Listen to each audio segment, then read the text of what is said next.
এই গরমে সবাই কম বেশি আরাম করলেও বাড়ির বউদের যেন কোনো আরামই হয় না। যতই কিছু হয়ে যাক না কেন রান্নাঘরে তাদেরকে যেতেই হবে। হ্যালো এভরিওয়ান, আসসালামু আলাইকুম। এই গরমে কিছুই ভালো লাগছিল না, রান্না করতেও ভালো লাগছিল না। তো বাসায় যা যা ছিল টুকটাক তা দিয়ে আজকে দুপুরে রান্নাটা করে নিব। কারণ তেমন বেশি বাজারও ছিল না, আর তেমন বাজারও করব না, কারণ 2 দিন পরে বাড়িতে চলে যাব। সেজন্য আর তেমন আহামরি বাজারও করব না, ঘরে টুকটাক যা ছিল তাই দিয়ে আজকে রান্নাটা কমপ্লিট করে ফেলবো। তো দেখতে থাকুন পুরো ভ্লগটি। তো আমাদের বাসায় সবসময়, আমি যেহেতু শুটকি পছন্দ করি, আমাদের বাসায় সবসময় শুটকি একটু থাকবে। আর বেগুন ছিল, আলু ছিল, তাই ভাবলাম বেগুন দিয়ে আলু দিয়ে শুটকি দিয়ে খুব মজা করে একটা তরকারি রান্না করি। তো সেটাই করব।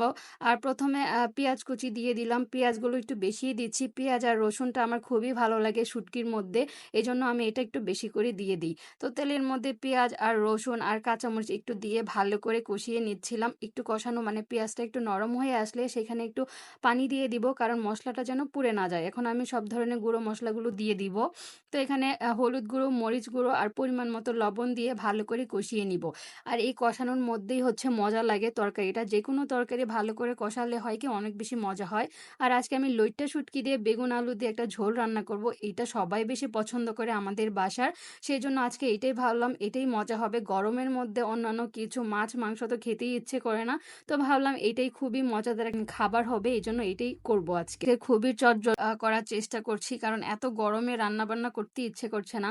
সবাই আরাম করলেও ওই যে বাড়ির বউদের কোনো আরাম হয় না। সবাই টুকটাক আরাম করলেও আমরা যদি রান্না করে না আসি বাড়ির বউরা, তাহলে তো সবাই না খেয়ে থাকতে হবে। তো সবার জন্য চিন্তা করে আমাদের যত কষ্টই হোক না কেন রান্না করে চলে আসতে হয়। এটা আসলে সবাই চিন্তা করে, আর সব মেয়েদের চিন্তাই হচ্ছে এটা।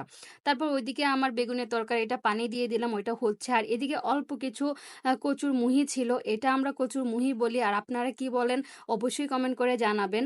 তো এটা আমি কেটে বেছে ধুয়ে নিলাম, ধুয়ে একটু গরম পানি দিয়ে নিচ্ছি। আর বাসায় না একদমই গ্যাস ছিল না, খুবই জ্বালাতন করছে কয়েকদিন ধরে গ্যাসটা।